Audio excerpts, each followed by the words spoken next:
আমার বউটার মন খারাপ কেন? আজকে ঈদের দিন কাজ করতেছি দেখে মন খারাপ লাগতেছে। আব্বা নাই।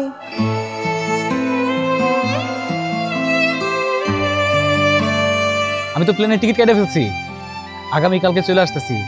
হ্যাঁ, আপনি একটু বলে দিয়েন। তোমার আর আশা লাগবে না আসি। কেন ভাই, কি হয়েছে?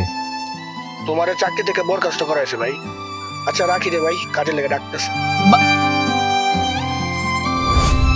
আশিক, বাড়ি আছো?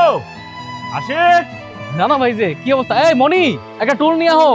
কথা হইতেছে তোমার বাপে আমার কাছ থেকে সুদে 30 লক্ষ টাকা লইছিল।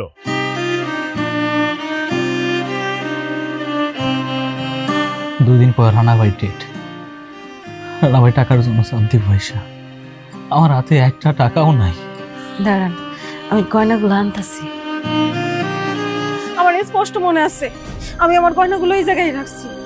গয়নাগুলো হঠাৎ করে কই চলে গেল, আমার মাথায় কাজ করতেছে না। তুমি যদি চাও তাহলে 30 লাখ কেন 40 লাখ টাকা তোমার দিয়ে দিতে পারি, তবে আমার একটা শর্ত আছে। তোমার বউডার আমার এক জায়গাতে লেগে দিতে হইব। তোমার বউডারে অনেকদিন ধরে নজরে রাখছি।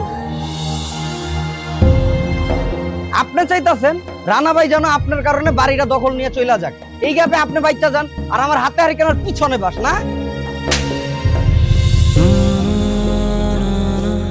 পরিবারের ভিতরে সমস্যাগুলো সমাধান করতে যদি বাইরের মানুষ আসতে হয়, তাইলে সেটা আর পরিবার থাকে না।